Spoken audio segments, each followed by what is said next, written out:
Two girls missing for 4 years. Discovered after mountain woman's dog found a hidden cave.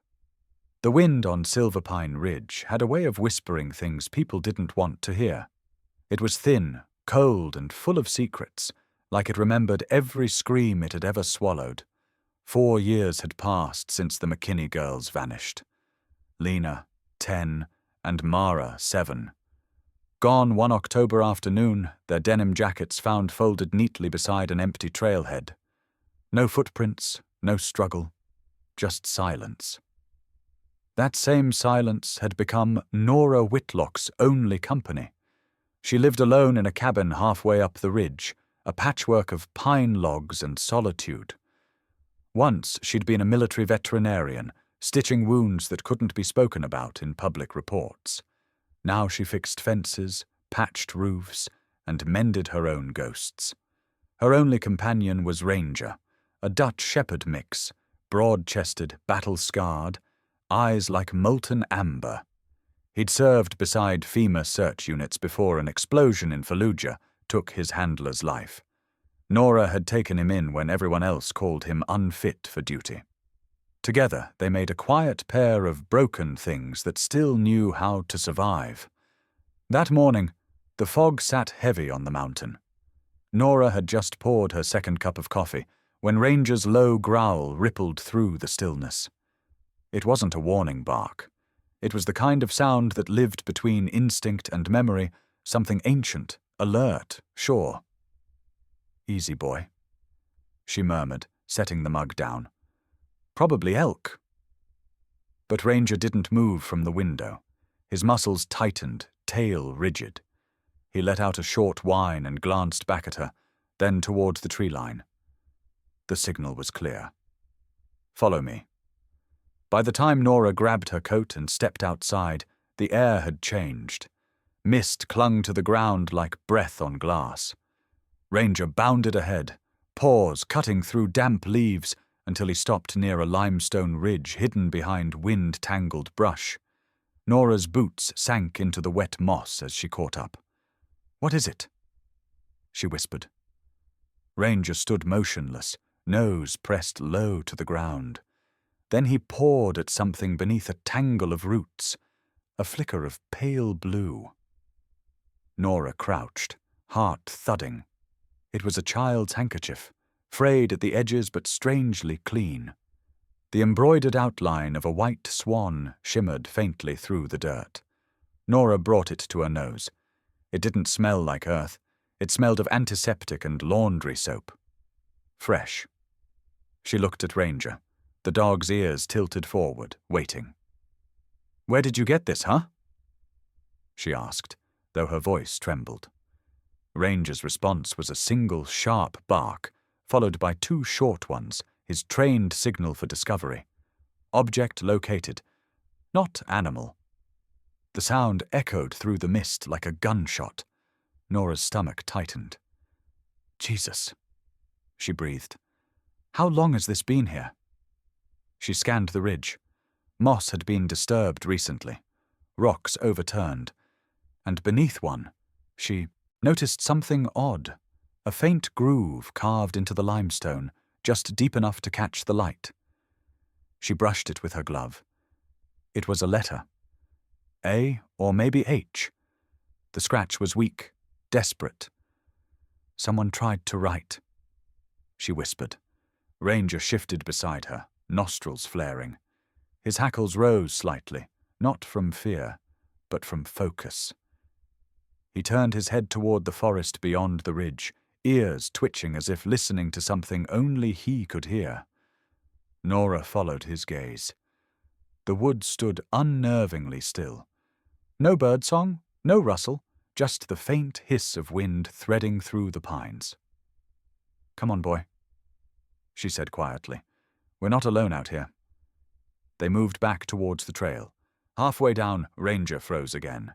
His body went rigid, tail low, head high. Then came a sound, a metallic clang somewhere deep in the fog, like a gate closing. Nora's hand went to the small flashlight clipped to her belt. "What the hell?"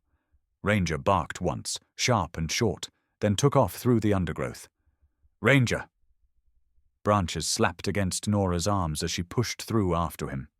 The dog was a shadow ahead, his shape slipping in and out of the mist.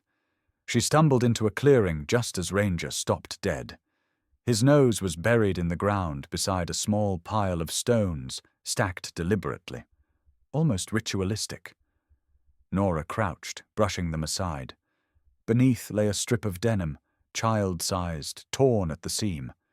The fabric was damp, but the thread was new. Someone had been here recently. Her pulse raced.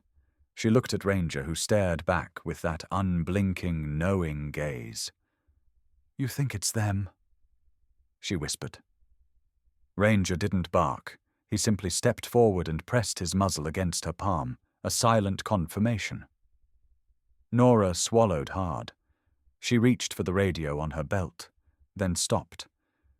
She could call Sheriff Denton, but she knew how that would go.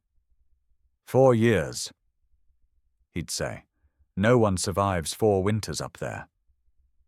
But she'd seen the handkerchief, the antiseptic, the fresh thread, the carved letter, and Ranger never lied. She switched off the radio, tightened her coat, and looked back toward the ridge. The fog was thinning now, revealing the jagged outline of the mountain's shoulder. Something deep in her bones told her this wasn't an accident. Someone had hidden those girls well, and if the signs were this fresh, someone was still keeping them hidden. Ranger barked softly beside her, head tilted, waiting for her next move. Nora exhaled, breath ghosting in the cold. "All right, partner," she said. "Show me." The dog turned toward the ridge, tail flicking once, and started forward into the fog. Behind them, the forest stayed silent, like it had just witnessed something it didn't want to confess. By the time Nora followed Ranger back toward the cabin, she already knew this was the beginning of something she couldn't undo. She glanced at the swan embroidered on the handkerchief one more time before sealing it in a bag. The stitches were small and uneven, made by a child's hand. And beneath the faint scent of antiseptic, there was something else. Soap, pine, and the unmistakable trace of human fear. The sheriff's office in Silverpine looked like it had been built out of stubbornness and coffee stains. A single radio crackled on the counter, static hissing between weather alerts and trucker chatter. Sheriff Denton sat behind his desk, boots on the edge, reading the local paper like nothing in the world could surprise him anymore. Nora stood in front of him, the handkerchief sealed in a plastic evidence bag. Ranger lay at her feet, eyes locked on Denton, tail stiff, muscles coiled. "I found this near the North Ridge," Nora said. "Under some stacked stones. It doesn't belong to hikers. It's clean, smells like antiseptic. Someone's been up there." Denton didn't even look at it. 4 years, Nora. You need to stop chasing ghosts. The McKinney girls didn't make it through 1 winter up there, let alone 4. They were 10 and 7, she said quietly. "You think I don't know what 4 winters can do?" He sighed, folded the paper, and finally looked up. "You're still seeing your old unit shrink, right? Maybe talk to him about this." Ranger let out a low, deliberate growl, the kind that started deep in the chest. Denton flinched. "Call off your dog." "I didn't tell him to start," Nora replied. Denton leaned forward, voice flat. "You bring me bodies, or you bring me proof, not fairy tales." Nora placed the bag on his desk. "Then test it. There's detergent residue on that cloth. You'll find chlorhexidine and sodium percarbonate, the kind used in medical sterilization." He raised an eyebrow. "You're saying someone's keeping them alive, washing their clothes, and hiding in caves for 4 years?" Ranger barked once, loud and sharp. It startled even Nora. She stared at him. "He's never done that in here." "Maybe he just doesn't like cops," Denton muttered. But Nora could see it, the dog's nose flaring, his ears twitching towards the evidence bag. Something in that fabric had triggered him. He was alert, not aggressive. He'd picked up a trail she couldn't smell. Nora's voice dropped to a whisper. "You smell it, don't you? There's life on it." Denton rolled his eyes. "Take your war stories back to your cabin, Whitlock. Let me handle real problems." She picked up the evidence bag. "That's what I'm afraid of, Sheriff." When she stepped out into the cold, Ranger pressed close to her leg, tail wagging slow, uncertain. The wind bit through her jacket, carrying the faint echo of something metallic, the same clang she'd heard yesterday. "Okay, boy," she murmured. "Let's find out what you're trying to tell me." Back at the cabin, she spread the handkerchief on the table, beneath a beam of weak sunlight. Ranger sat beside her, restless, panting quietly. "You caught something, huh?" he whined, then pawed the floor twice, his signal for trace found. Nora lifted her head, heart racing. "Where?" Ranger trotted to the corner where her old equipment trunk sat. Military issue, dented and dusty. She hadn't opened it in years. Inside lay her field gear, a portable satellite tracker, heat sensor, motion beacons, and her old FEMA maps. The dog nosed at the tracker, tail wagging harder. "You're serious?" she whispered. "You want to start the search again?" He barked once, sharp and certain. Nora stared at him for a long moment. Then she reached for the satellite device, wiped the dust from the screen, and connected the old power cell. The green light flickered weakly, then steadied. Outside, the storm clouds gathered low, smearing the horizon in grey. She picked up the phone and scrolled through a contact list she hadn't touched in years. It stopped on one name: Cal Rivera.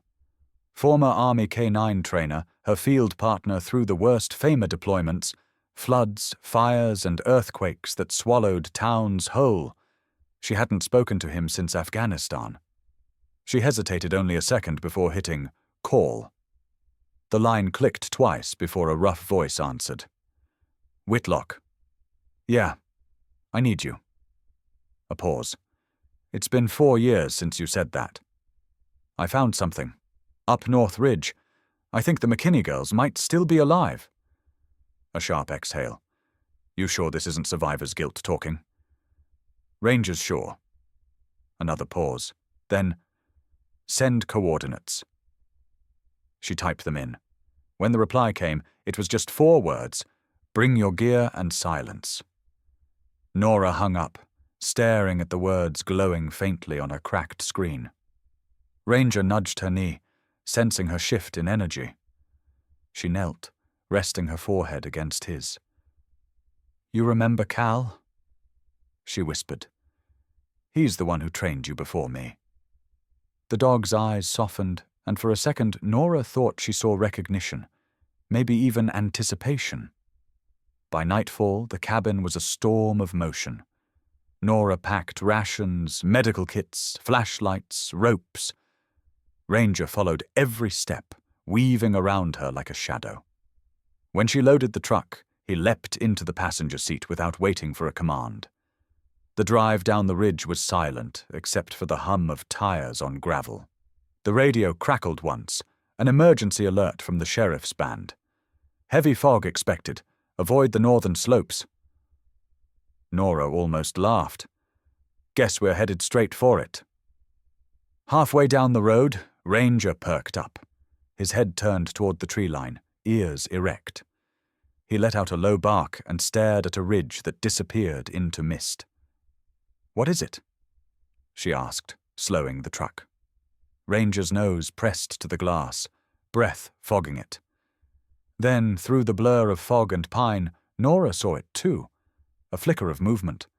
A faint orange light, deep in the forest. Too steady for lightning, too low for a hiker. She stopped the truck. Ranger's growl rumbled again, soft but focused.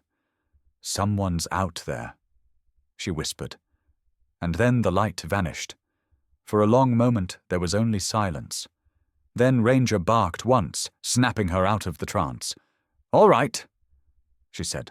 "We'll check it in daylight." But as they drove off, Nora didn't notice the small figure watching from behind the tree line, a silhouette no taller than a child, holding something white in her hand. Back at the cabin, Ranger wouldn't settle. He paced near the window, eyes locked on the forest. Nora tried to sleep, but her mind wouldn't quiet. Just before dawn, she woke to Ranger standing by the door, whining low. His nose was pressed against the crack, fur bristled. Outside in the distance, a sound drifted through the cold morning air, a short, high-pitched whistle. Ranger stiffened. That was no animal call. It was a signal. He looked back at Nora, eyes burning with purpose. She reached for her jacket and whispered, "Show me, Ranger." The dog pushed through the door and into the mist, tail high. Nora followed close behind, heart pounding. Whatever waited in those woods, it had just called them by name. The fog hadn't lifted since dawn. It clung to the trees like a secret refusing to die. Nora's breath came out in pale clouds as she adjusted her backpack and followed Ranger up the ridge. Cal walked a few paces behind, his rifle slung across his chest, his expression somewhere between disbelief and concern. "You're telling me this dog led you straight here?" he asked. Nora didn't answer. Ranger's gait was steady, deliberate. Every few yards he paused, nose low, tail stiff, a professional at work. Cal had trained dozens of dogs, but something about Ranger unsettled him. There was intelligence in the animal's movements, like he wasn't just following scent, he was remembering something. 4 years, Nora," Cal muttered. "Even with shelter, no kid survives 4 winters out here." Ranger stopped suddenly. His ears flicked forward, then he growled, a low, vibrating sound that made the air feel heavier. Nora crouched beside him. "What is it, boy?" Ranger pawed the ground, scraping away a patch of damp earth until pale stone showed beneath. The limestone wall behind her cabin curved into a small alcove, half hidden by tangled roots and moss. The dog pressed his nose against it, whining softly. Nora brushed aside the moss. Her glove caught on something, a groove carved into the rock. She leaned closer. Letters. Faint. Weak. One looked like an A, or maybe an H. The scratches were shallow, uneven, as if made by someone with shaking hands, or by fingernails. She felt a chill crawl up her spine. "It's deliberate," she whispered. "Someone left a message." Cal crouched beside her, running his fingers over the etching. His voice dropped to a murmur. "No animal could have done this. No accident, either." He exhaled through his teeth. "No one carves like that, unless they want to be found." Ranger's nose started working the soil again, circling slowly in tight loops. His movements were methodical, precise, nothing random. Nora recognized the pattern instantly. It wasn't a death search pattern, it was a live search one. A survival circle. Her pulse quickened. "He's not alerting on decay," she said. "He's tracking respiration, human scent. Someone's been breathing here." Cal looked at her sharply. "You're saying, I'm saying this isn't a grave." The wind shifted, carrying a faint metallic tang. Ranger lifted his head, nostrils flaring. Then he barked once, twice, his signal for recent trace. Nora's flashlight beam swept over the ground. She caught something glinting near a crevice at the base of the stone. Kneeling, she reached in and pulled out a small metal object. Rusted but intact. A locket. Inside, behind the cracked glass, was a photo. 2 girls, smiling, Lena and Mara McKinney. Cal stared. "Where the hell did that come from?" Nora's hands trembled. "It shouldn't be here. This isn't where they vanished." Ranger whined again, tail flicking. He pawed once more at the earth, exposing the edges of a buried fabric. Nora pulled gently. It was a sleeve. Denim. torn clean at the shoulder seam. "This is the same material as the piece I found yesterday," she said. "They've been moved." Cal scanned the tree line, tense. "Then someone's living up here. Someone who doesn't want them found."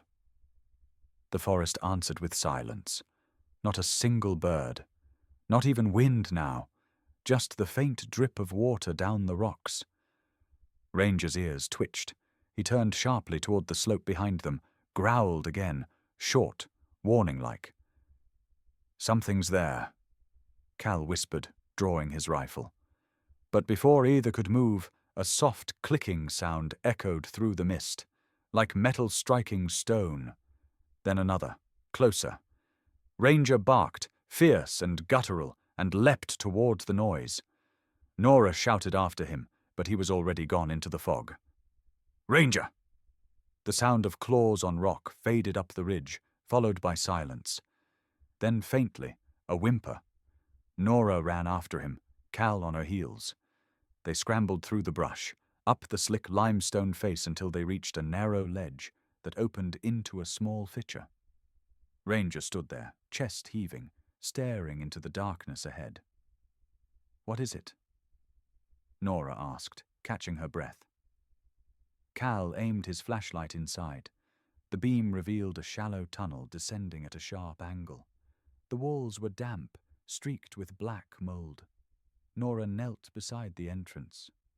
The air was colder here, stale, but not lifeless. "There's airflow," she said. "Something's open at the other end." Cal frowned.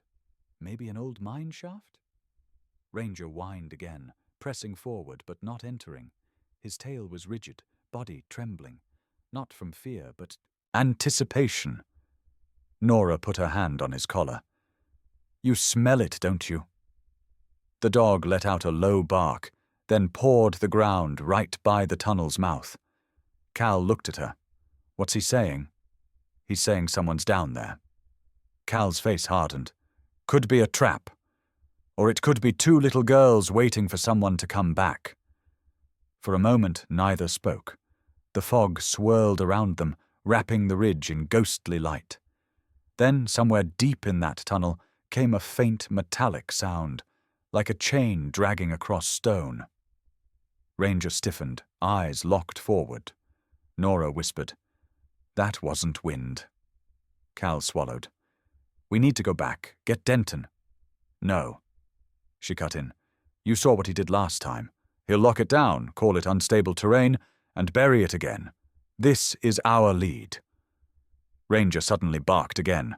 The same rhythm, two short, one long, the code for signal lost but scent active. Nora's voice cracked. "He's saying they moved. They were here. But they're not anymore." Cal exhaled hard. "Christ!" She leaned against the rock, staring into the tunnel's black throat. "Someone used this cave. Someone's still using it." A faint reflection caught her eye near the stone, small glass shards buried in dirt. She picked one up. It was a piece of broken mirror, the kind from a compact or locket. On the back, scratched into the metal with something sharp, were 3 shaky letters. HLP. "Help," she whispered. Cal's face went pale. Ranger pressed his nose against her hand, then sat beside her, silent, watchful, waiting. For the first time in 4 years, hope flickered in Nora's chest. Fragile. Dangerous. She looked at Cal. "We start mapping this tunnel at first light." He nodded reluctantly. "If you're wrong, you're chasing ghosts." "If I'm right," she said, meeting his gaze, "we're about to find the living." Ranger let out one low bark, as if in agreement. The sound cut through the fog like a promise. And somewhere deep in the limestone, an echo answered back. Faint, human, and terrified. By the time Nora and Cal returned to town, the sun had already slipped behind the ridge. The sheriff's office glowed faintly under the buzz of a flickering light. Denton sat in his chair, polishing his badge like it was the only thing that still made sense to him. Nora dropped a folder on his desk. Inside were photos, of the carved letters, the torn denim, and the tunnel entrance they'd found. "You need to see this," she said. "There's airflow in that cave. Someone's been moving in and out." Denton barely glanced at the pictures. "You're chasing phantoms again, Nora. You've been doing this since your girl died." The words landed like a blade.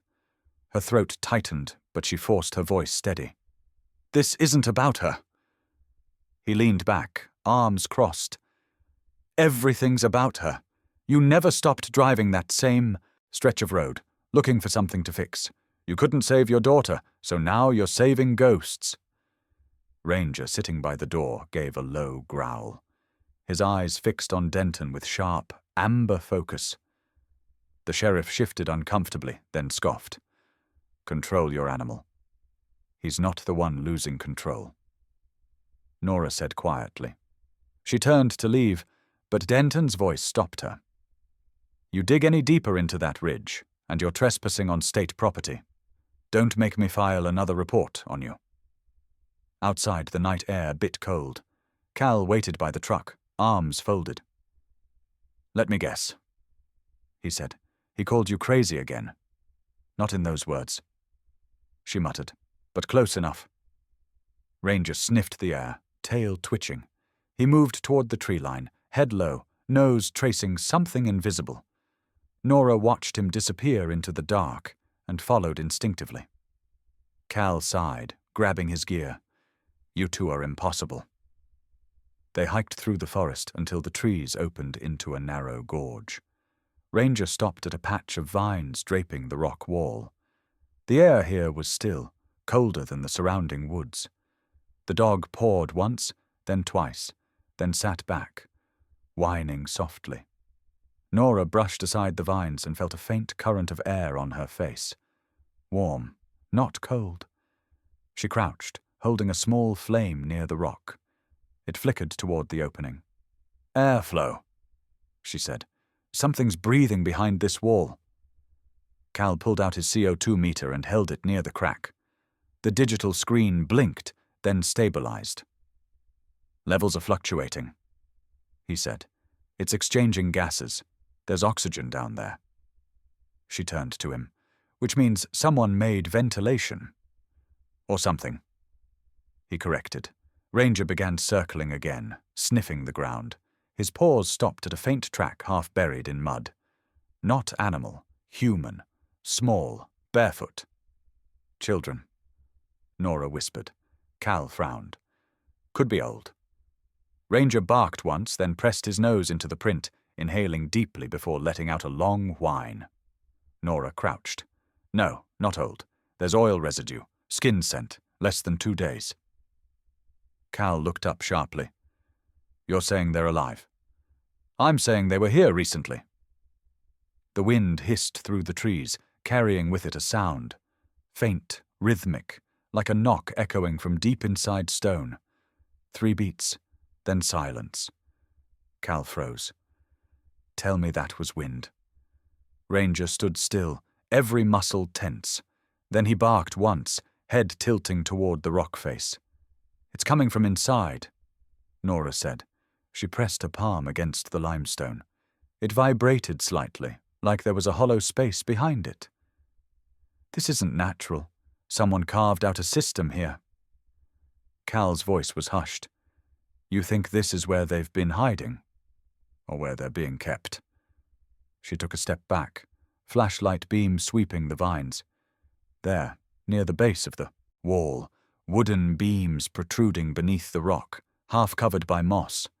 Hand-cut lumber, reinforcement. Cal crouched beside it.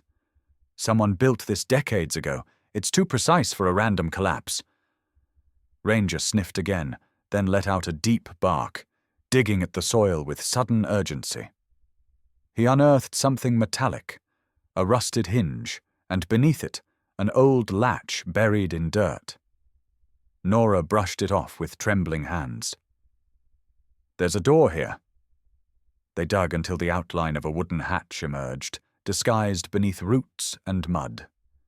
Nora pried it open slowly, the hinges groaning like an old wound reopening.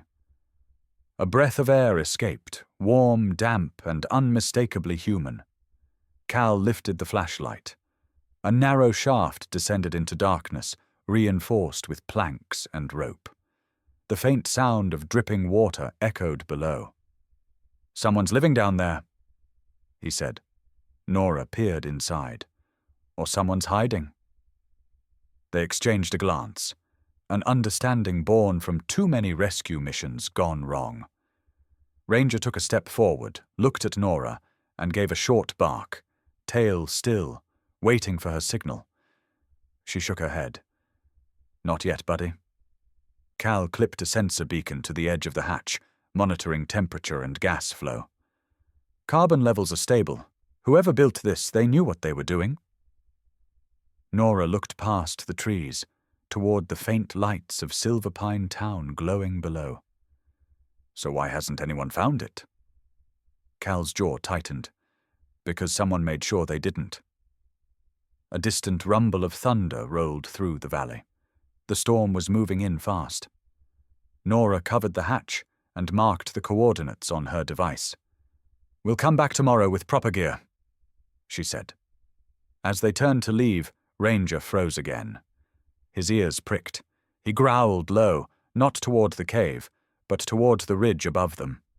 Nora followed his gaze. A faint silhouette stood among the trees, motionless, watching. Then it moved, swiftly, vanishing into the fog. "Did you see that?" she whispered. Cal nodded grimly. "Yeah, and it wasn't a ghost." The forest fell silent again.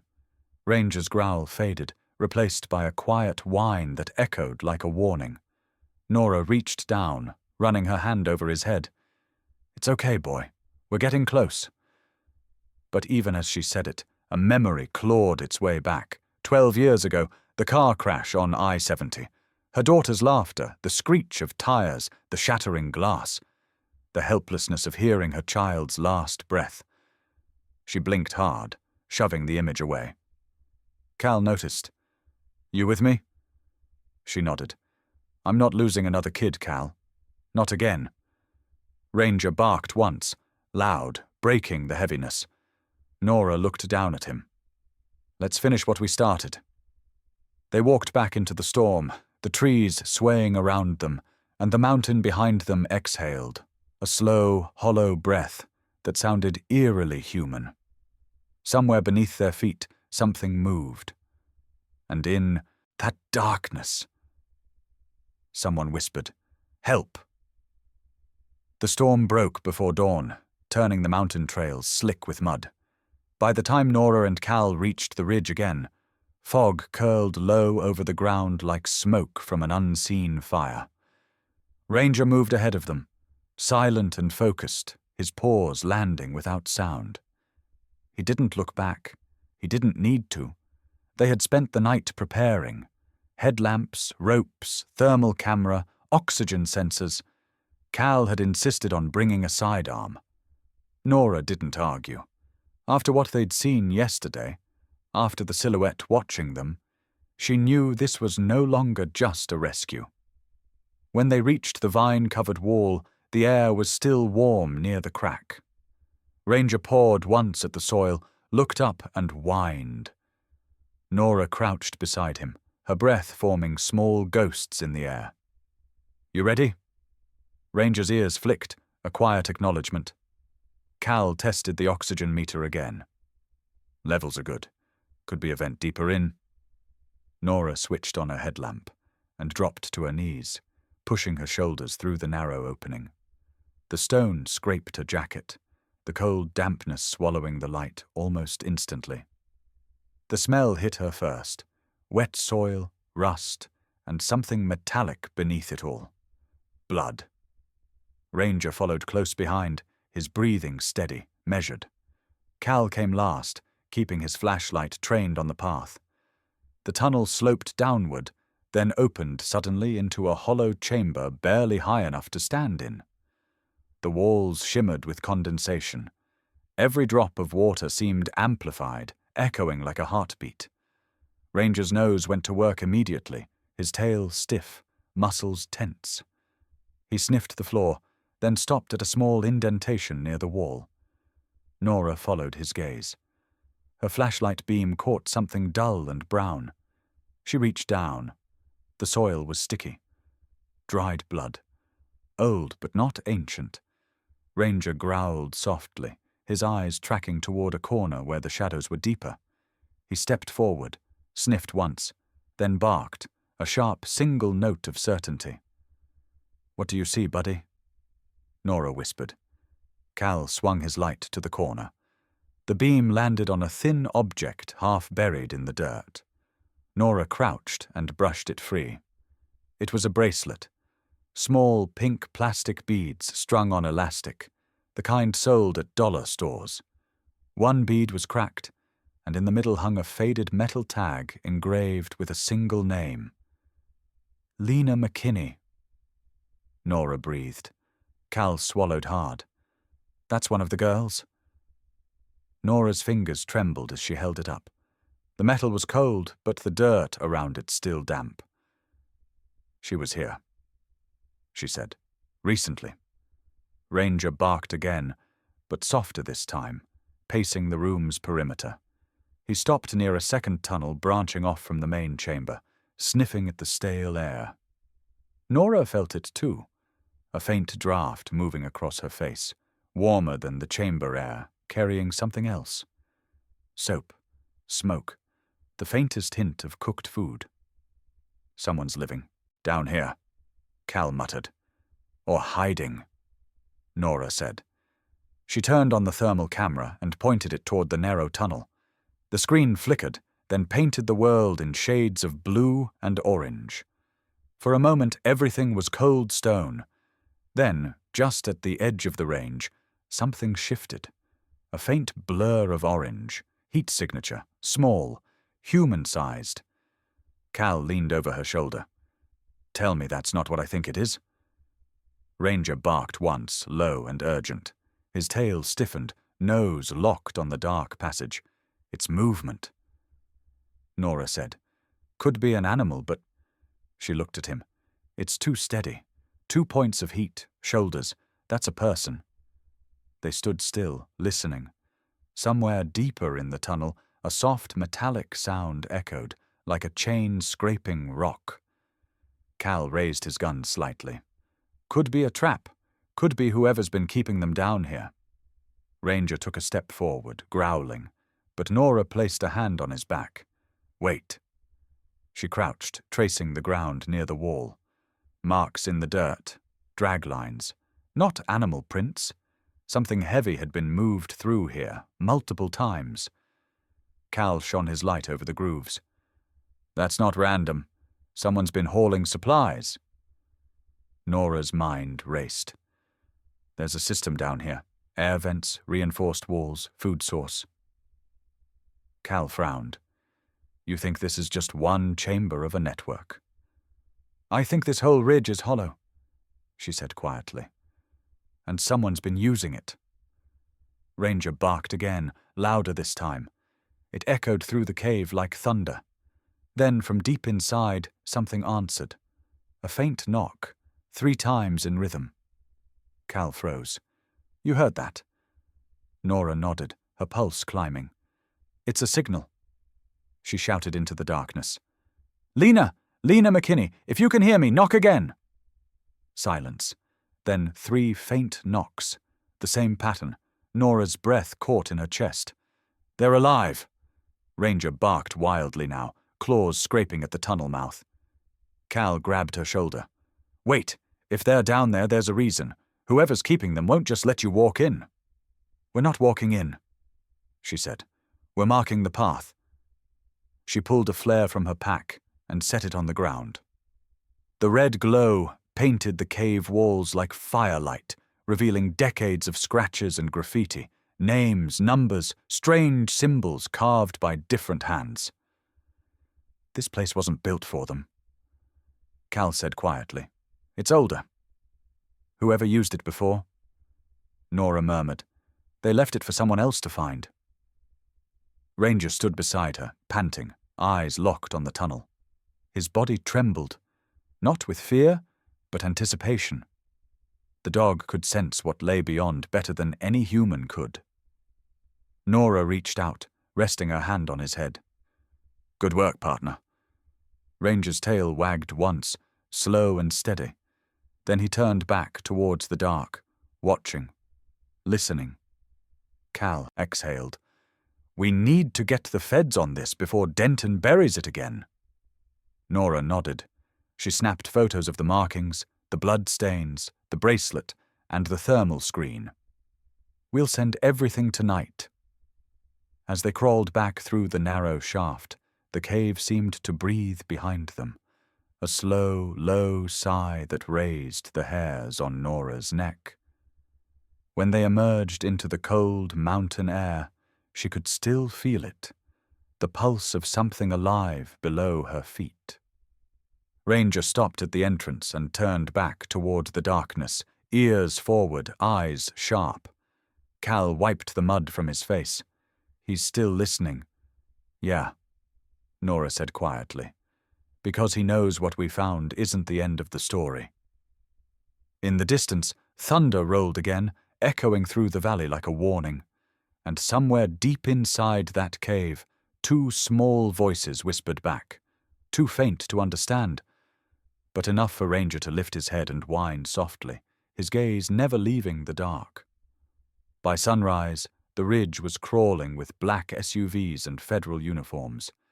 Their radios crackled, boots stomped through wet soil, and yellow tape stretched across the clearing like a cage. Nora stood outside the line, mud caked on her jeans, watching strangers swarm the discovery she and Ranger had fought to find. A tall man in a black field jacket stepped from one of the vehicles, moving with quiet authority.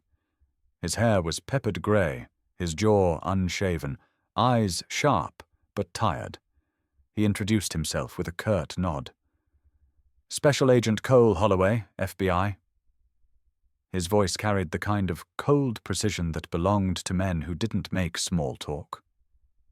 Cal glanced at Nora, whispering, "You'd think they'd send someone who knows what human warmth feels like." Holloway ignored the remark. "You're Nora Whitlock, former FEMA. You found the entrance?" "I did," she said.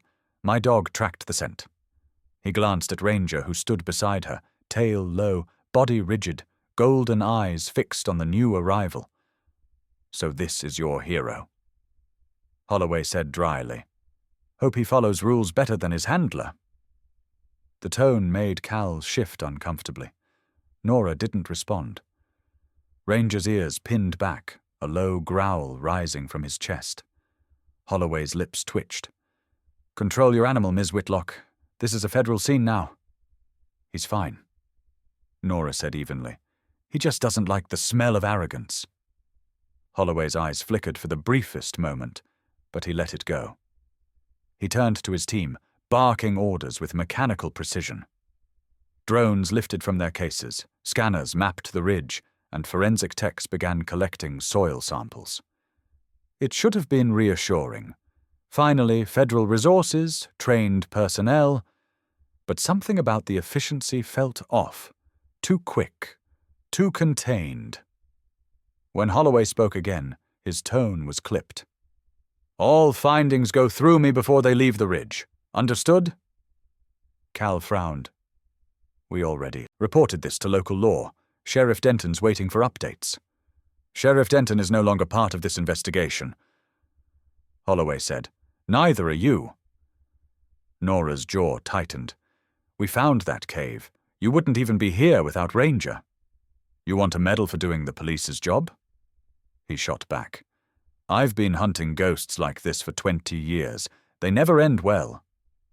Something in his voice hinted at experience, not arrogance. It was almost weary. Nora studied him. "You sound like a man who stopped believing." He didn't answer, just turned away. Ranger barked suddenly, loud, fierce, deliberate. Everyone froze.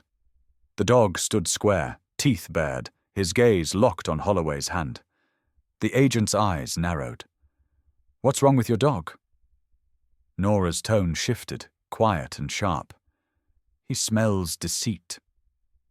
Holloway hesitated, then shoved his hands into his jacket pockets. "Control him, or I will." But Nora had already seen it, the faint edge of a photograph sticking out from his wallet when he reached inside.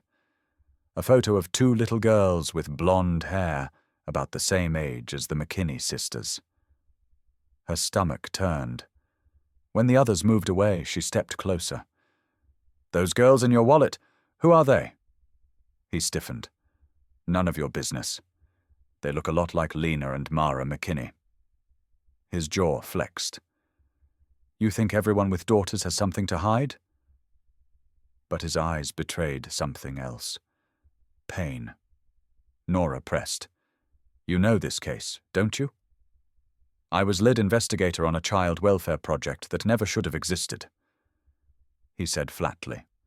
"Project Havenlight. 4 years ago. It was meant to rehouse neglected children in foster programs near rural communities." Cal frowned. "And?" Holloway's gaze drifted toward the ridge. "And it went wrong. Kids disappeared. The government shut it down overnight. Files sealed. Everyone walked away. Except you," Nora said. He gave a humorless smile. "I'm still cleaning up the mess." Ranger barked again, this time softer, almost interrogative. He paced around Holloway once, nose twitching. Then he stopped, tail stiff, gaze cutting upward. Nora's breath hitched. "He knows you were here before." Holloway's expression froze. "What did you do, Agent?" she asked. "You didn't just investigate this ridge, did you?" He looked past her towards the cave entrance, now surrounded by floodlights and sensors. His face was pale under the morning light. 4 years ago," he said, voice low. "We used these tunnels for temporary housing. I was told it was safe. Controlled environment testing, kids adapting to isolation before relocation. Then a storm hit, communications dropped, and 2 girls vanished. They told me to close the file and move on." Cal stared at him. "And you did?" "I tried," he said, his voice cracking for the first time. "Until I started seeing their faces. Every night." Ranger growled quietly, circling back to Nora's side. The sound wasn't threatening, it was protective. "So now you're here to fix what you broke," Nora said. "I'm here to make sure no one else dies because of my mistake." But before anyone could respond, one of the federal techs shouted from near the cave, "Agent, we found something!" They hurried over. The tech held up a torn plastic ID badge, its logo half melted, the name barely visible. Project Havenlight, authorized personnel only. Nora's stomach dropped. This wasn't an accident. Holloway took the badge, staring at it like it was a ghost. "No," he said quietly. "It was a cleanup. Someone buried it. Someone still wants it buried." Ranger sniffed the badge, then barked once toward the tunnel. His body stiffened. He looked back at Nora and barked again, the sound echoing through the valley. Cal raised his flashlight toward the cave mouth. "What's he seeing?" Nora squinted. In the shadow beyond the floodlights, something moved. A faint flicker. Then a figure darting across the ridge, vanishing into the trees. Holloway cursed. "Perimeter breach. Someone's been watching us!" Ranger lunged forward, straining against Nora's grip. His body quivered with intensity. He barked again, a desperate, commanding sound. Nora looked into the darkness, heart pounding. "Whoever's been hiding them isn't done yet." Holloway checked his weapon, eyes narrowing. "Then neither am I."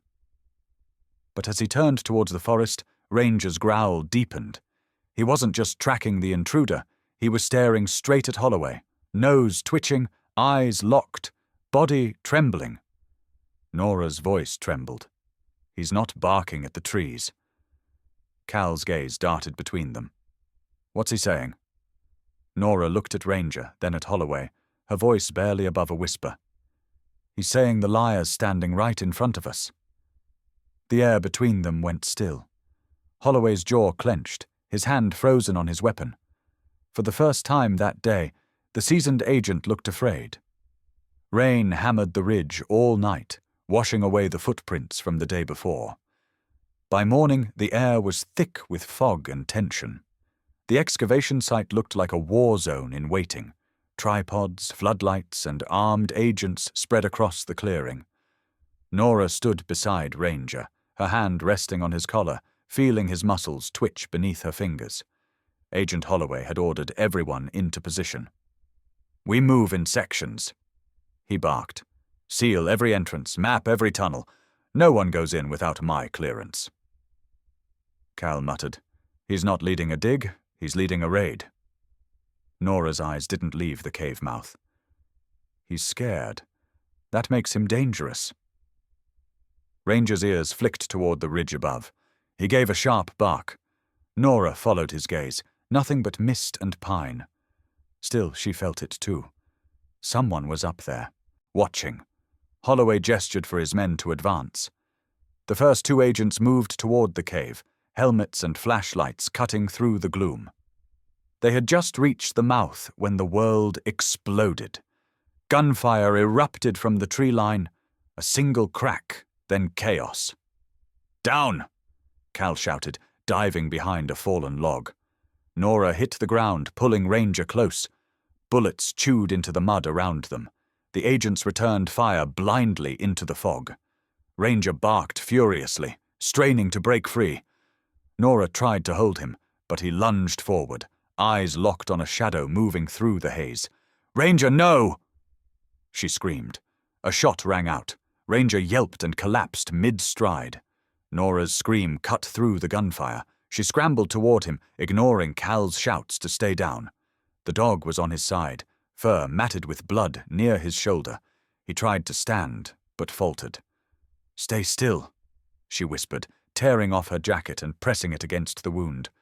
Blood seeped through her fingers, warm and slick. "You're okay, boy. You're okay." Ranger's breathing was shallow but steady. His eyes locked on hers, full of pain but also something defiant, refusal to quit. Cal crawled over, face smeared with mud. "Snipers on the north ridge. They've got elevation." "Who's firing?" Nora hissed. "Not ours," he said grimly. "Whoever they are, they're trained." Holloway barked orders, his voice booming over the noise. "Form perimeter! Move! Move!" But Nora wasn't listening anymore. A figure had broken through the fog, moving low and fast, signaling with 2 fingers. One of the agents raised his weapon, until the newcomer shouted, "Hold your fire, damn it! It's Keen!" The shooting slowed, then stopped altogether. The woman pulled off her helmet, revealing a rain-soaked face streaked with dirt. Her eyes met Nora's. "Linda." It took a second for recognition to register. Linda Keen, former military psychologist, Nora's old FEMA teammate. She'd vanished 5 years ago.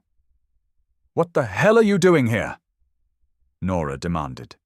Linda knelt beside her, helping to tighten the makeshift bandage around Ranger's shoulder. "Saving your life. You just walked straight into their trap." "Whose trap?" Linda's gaze darted toward Holloway's position. "The Bureau isn't what you think it is. Havenlight never ended. It went private, and Holloway's trying to erase what's left." Nora stared at her. "That's impossible. He's the one who was supposed to shut it down." Linda finished. "He didn't. He covered it up." Holloway approached, gun raised, fury carved into his face. "Step away from her, Keen." Linda stood, squaring her shoulders. "Still giving orders like you have the right." "Don't play the martyr." Holloway growled. "You're out of your jurisdiction, Doctor." Ranger let out a low growl, even injured. He pushed himself upright, standing, between Nora and Holloway, blood dripping from his shoulder. Nora's voice was sharp. "You told us you were cleaning up the mess. You didn't mention you were part of it." Holloway's expression hardened. "You don't know what you're talking about." Linda's eyes blazed. "Yes, she does. You helped build this facility. The tunnels, the chambers, they were part of an early behavior experiment for at-risk children. You tested isolation response. You called it resilience training. But the kids didn't break. They adapted. And that scared your bosses. Holloway shook his head. You have no proof. Linda pulled a waterproof drive from her vest pocket. I kept records. You destroyed yours, but I archived everything. The silence that followed was heavier than the storm. Cal stepped forward. So those girls, Mara McKinney and Lena, they were test subjects? Not just them. Linda said quietly. Dozens. Most were relocated or silenced. The few who survived hid. The two you're looking for found the old shelter and used it to survive. Nora's stomach twisted. You mean they've been down there this whole time? Linda nodded. Until someone started hunting them again. That's why I came back. I tracked the hit team through intercepted comms. They were sent to wipe everything clean. Ranger growled again, ears flicking towards the tree line. The fog shifted. Shadows moved. They're not done, Linda said. Get those girls out before Holloway's people do. Holloway's face darkened. You're finished, Keen. He raised his gun. Nora moved first, shoving Ranger aside as a shot rang out. It hit the dirt inches from Linda's feet. Back off, Nora shouted. You'll kill the only person who knows the truth. Holloway hesitated, jaw tight. You don't understand what you're playing with. Then explain it, she snapped. Because right now all I see is a man trying to hide his sins behind a badge. Thunder rolled across the ridge, echoing through the valley. Holloway slowly lowered his weapon, the fight draining from his face. Project Havenlight wasn't supposed to harm them. It was supposed to save them. After the war, after the orphan crisis, we were told it was therapy. I didn't know they were experimenting. Linda's voice broke through the storm. You didn't ask either. Ranger limped forward, stopping between them again, his body tense. He barked once, deep, sharp, decisive. Nora understood. Someone's coming, she said. Seconds later, a bullet shattered the rock beside Holloway's head. Another whizzed past Cal. Ambush! Linda yelled. Automatic fire erupted from the ridge above. Nora grabbed Ranger's collar, pulling him toward cover. Cal fired back, shouting over the roar. They're pinning us down!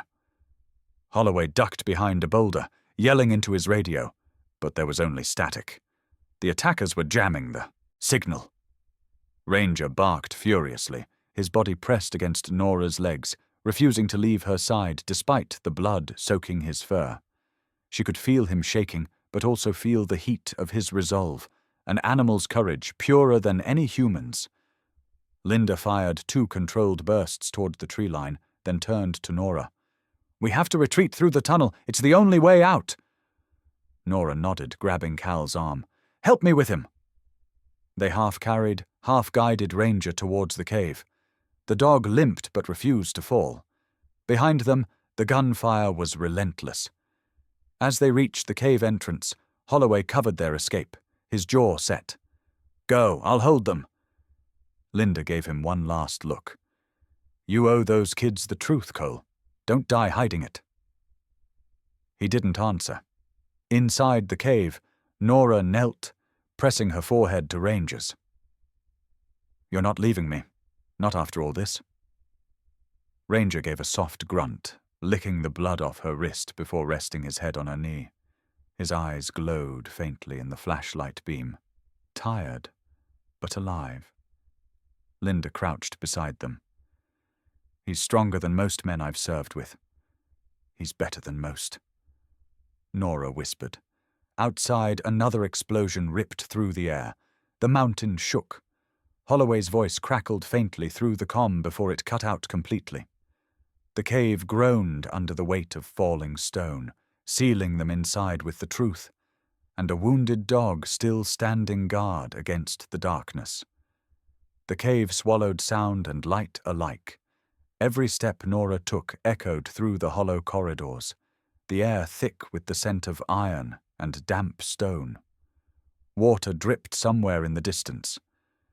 Behind her, Cal held the flickering flashlight, while Linda kept her weapon raised. Ranger limped ahead, his paw steps steady despite the blood darkening his fur. "Slow down," Cal whispered. "We don't know how deep this goes." But Ranger didn't slow. His tail was low, nose twitching, body tense with purpose. He moved like a soldier who knew the mission wasn't over. Nora followed him through a narrow passage that opened into a wider chamber. The air here was colder, unnaturally so, and beneath it, faintly, came the sound that froze her heart. A whisper. Fragile. Human. "Help!" She spun toward the sound. "Did you hear that?" Linda nodded, sweeping the flashlight across the walls. The beam landed on something in the corner, a flash of movement, a pale arm. Nora rushed forward. Two girls huddled there, thin as shadows, their skin ghostly pale under the weak light. One couldn't have been more than 10, the other perhaps 12. Their eyes were wide with terror and disbelief. Nora dropped to her knees. "Lena, Mara!" The younger one flinched, her voice barely audible. "Are you real?" Nora's throat closed up. "We're here to take you home." Cal pulled off his jacket and wrapped it around the smaller girl. Linda scanned the entrance, listening for movement. "We don't have time. Someone's still up there." But Nora stayed a moment longer, her voice trembling.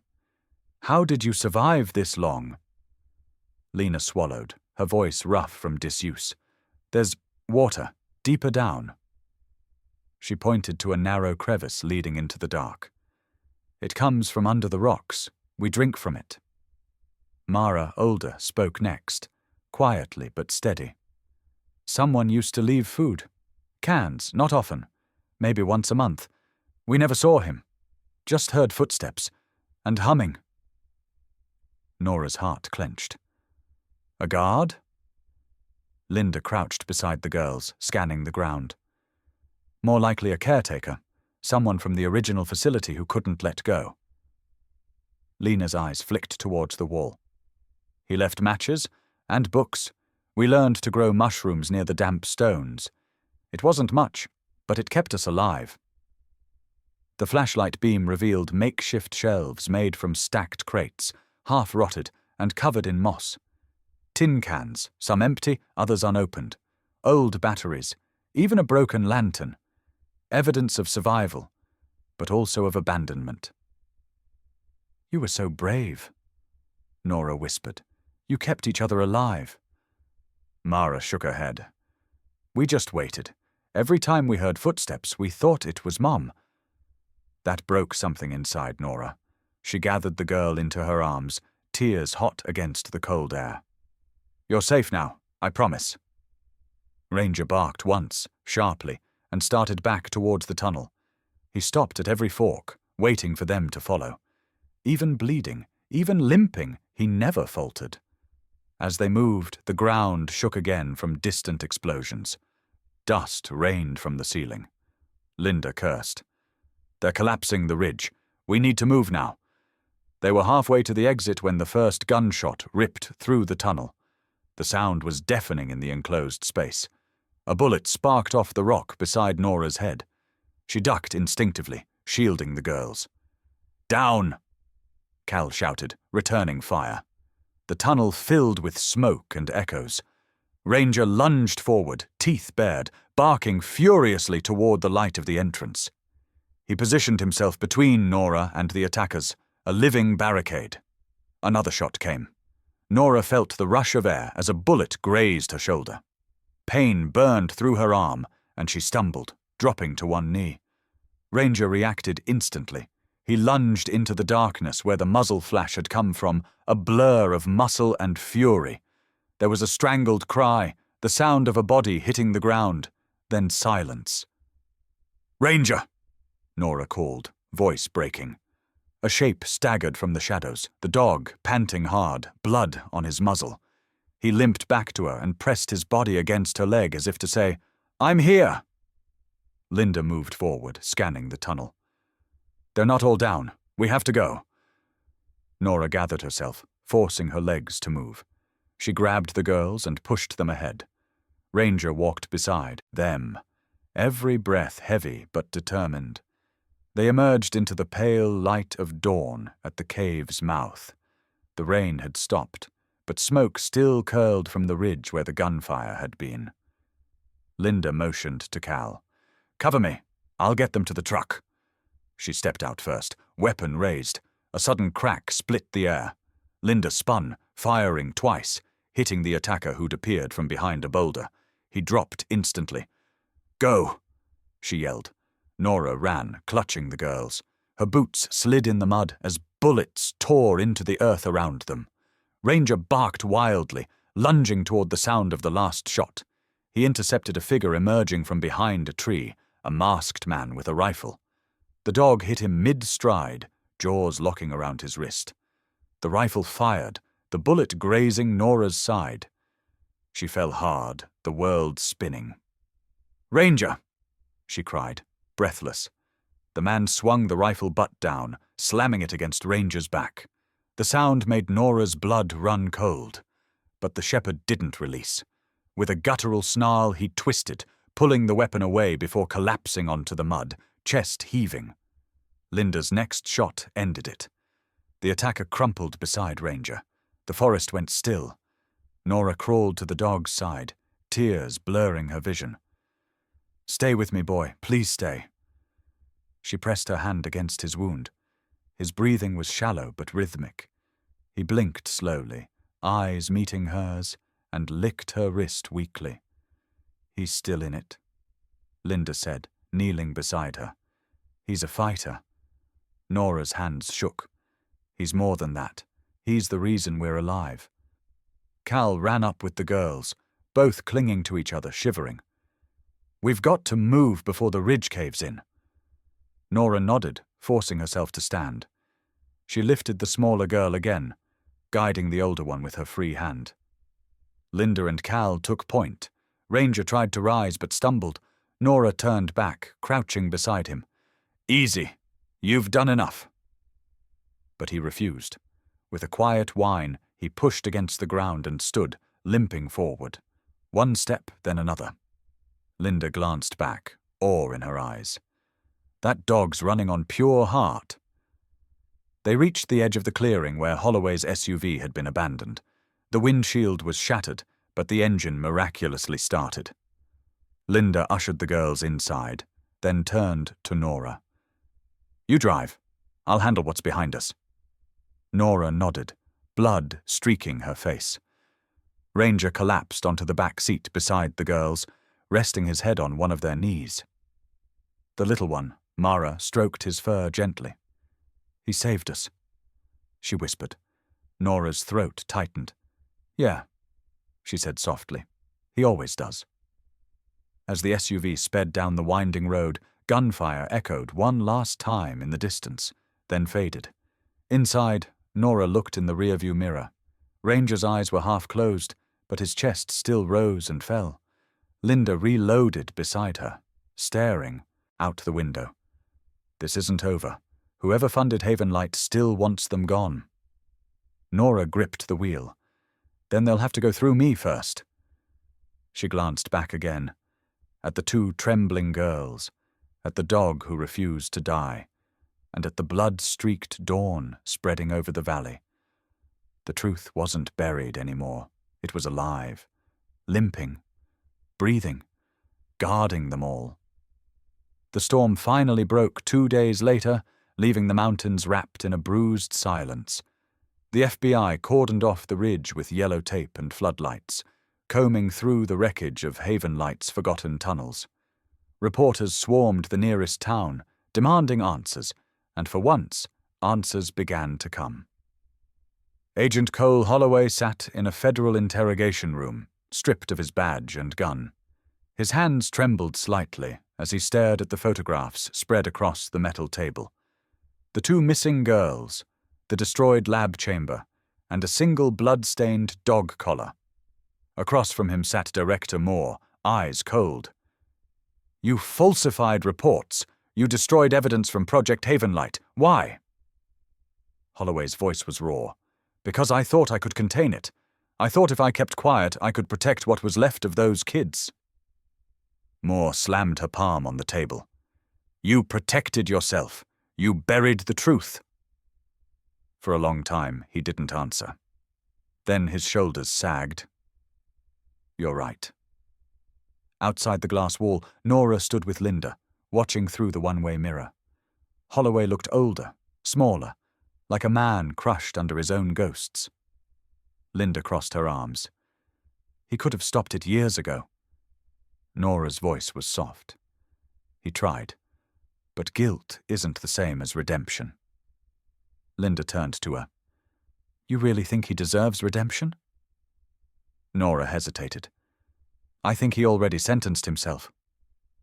Later that week, the Justice Department released a statement confirming a full federal probe into Havenlight. The headlines screamed across every screen.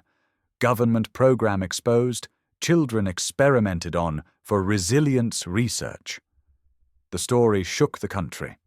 Names, files, and cover-ups surfaced from hidden vaults.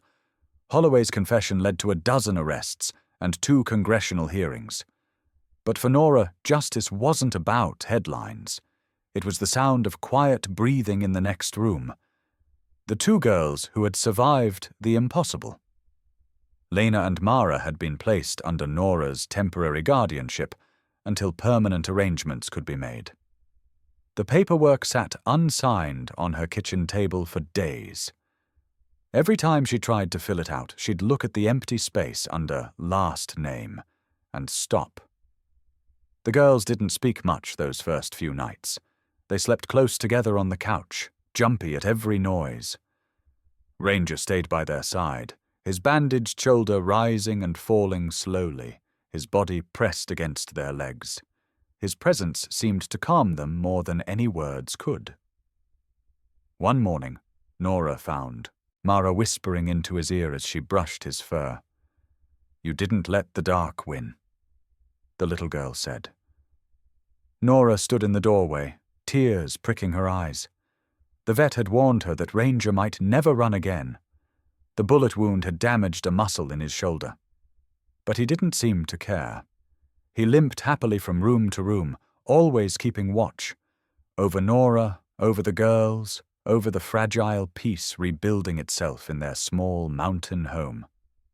Linda visited often, helping with therapy and interviews. The girls trusted her, and over time they began to talk. Fragments of memories surfaced.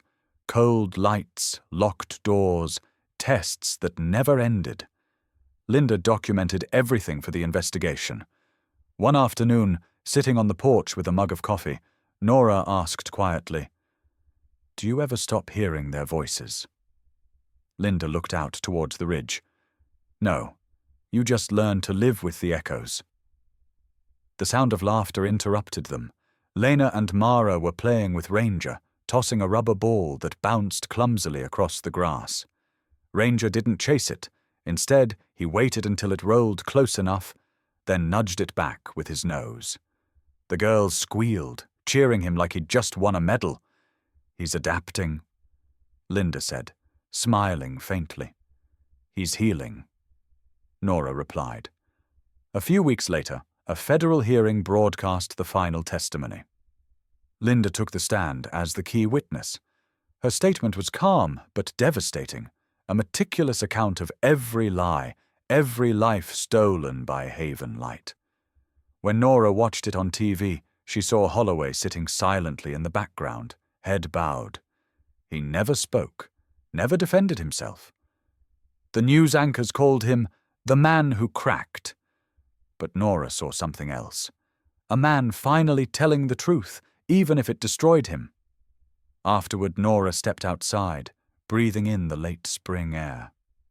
The snow on the ridge was melting, feeding streams that ran down through the valley. The world was moving forward, even if the scars remained. Ranger limped onto the porch and settled beside her, resting his head against her knee. She rubbed behind his ear gently. "You did good, soldier." He blinked, tail thumping once, twice. From inside the cabin came the sound of a piano. Lena was learning her first song, an old lullaby Nora used to play for her own daughter years ago. For a moment, the music wrapped around her like sunlight through fog. She closed her eyes, letting it fill the space that grief had hollowed out long ago. The next morning, an envelope arrived. Official federal stationery. Inside was a letter from the FBI. It wasn't an apology, not exactly, but an acknowledgement. For outstanding civilian service in the exposure of Project Havenlight, Nora Whitlock is commended for bravery and humanitarian contribution. At the bottom was a small note, handwritten and unsigned. "For what it's worth, I'm sorry." Nora folded the letter and tucked it away in a drawer she rarely opened. Some truths didn't need to be displayed. They just needed to rest. Weeks later, the town of Pine Hollow held a small ceremony at the community park. A new memorial stood there, a granite stone engraved with names, including Lena McKinney and Mara McKinney, marked as survivors. At the bottom, etched in small letters, were the words, "Dedicated to those who guard what cannot speak." Ranger sat beside Nora during the dedication, wearing his old service collar polished clean. Children came up to pet him, and he tolerated it patiently, tail brushing the ground. When it was over, Nora stayed behind. The crowd thinned, leaving her alone with the sound of wind moving through the pines. She looked at the horizon, the place where everything had fallen apart, and where, somehow, everything had begun again. She no longer felt the urge to run from the world. For the first time in years, she wanted to be part of it. She glanced down at Ranger. "Guess it's time to start listening again," she said. The dog lifted his head, eyes warm and knowing. He leaned against her leg, the weight of loyalty and forgiveness pressing gently into her. Together they sat in silence, two survivors, keeping watch over the place where truth finally learned to breathe. A full year had passed since the night the mountain gave up its ghosts. Spring had returned to Silverpine Ridge, melting the last of the old snow into quiet streams that whispered down the valley. The cabin Nora rebuilt stood warm and alive again, its porch lined with wildflowers, its roof repaired by hands that once trembled. Ranger lay stretched out on the porch steps, his coat now streaked with silver. His ears twitched with every gust of wind, every distant bird call. He didn't move much these days, but his eyes, sharp, patient, knowing, still carried that same steady watchfulness that had once saved them all. A van pulled up along the dirt road, dust trailing in the sun. The sound startled a few deer on the ridge, but Ranger didn't stir. He recognized the rhythm of a harmless visitor. Out stepped a group of middle school students carrying tripods and notebooks. Their teacher waved politely from the gate. "Dr. Whitlock, we're from Pine Hollow Middle. Our class is doing a project called Heroes of the Wild. We were wondering if we could ask a few questions." Nora smiled. She was older now, lines etched deeper around her eyes, but her gaze was calmer, grounded. "Of course. Come on up." The kids gathered around the porch, whispering excitedly, their cameras focusing on the wooden plaque by the door. It read, "Ridge Haven Sanctuary. In memory of those who endured." One of the girls pointed toward Ranger, who lifted his head lazily at the sound of her voice. "Is that the dog from the story?" Nora followed her gaze and smiled softly. "Yes," she said. "That's Ranger. He doesn't look scary." The girl said, "My dad said he fought bad guys." Nora chuckled. "He did more than fight them. He found what no one else dared to look for." The boy with the camera raised his hand. "How did you know to trust him? My dad says animals don't really understand what's happening." Nora thought for a moment before answering. Sometimes humans talk too much and listen too little. Ranger doesn't guess. He feels. He listens with his whole body. That's how he found those girls. He didn't bark for food or attention. He barked for the forgotten. The group grew quiet, as if those words carried something sacred. Inside, the cabin walls were covered with photos, snapshots of Lena and Mara, now smiling and healthy, standing beside Ranger on the porch. They lived in the city now, but visited every few months, always bringing him treats and laughter. A few of the kids noticed the framed award near the window, Federal Humanitarian Medal for extraordinary courage and compassion in the line of civilian duty. Below it, another plaque read, "To Ranger, the one who never stopped guarding." The teacher asked softly, "Do you ever miss your old life, Doctor?" Nora shook her head. "I used to think my life ended the day I left Denver, but sometimes you have to get lost before you can learn what home really means." The students spent the afternoon filming interviews, shots of the ridge, the cave entrance now sealed and marked as a protected site, and Ranger lying quietly in the sunlight. He let the kids pet him, even wagged his tail once when one of them offered a biscuit. When the interviews were done, Nora walked them back to the van. The teacher thanked her, promising to send a copy of their documentary when it aired on local TV. Before leaving, the same little girl turned back. "Is he still guarding the mountain?" Nora smiled at her, eyes glinting. "No," she said gently.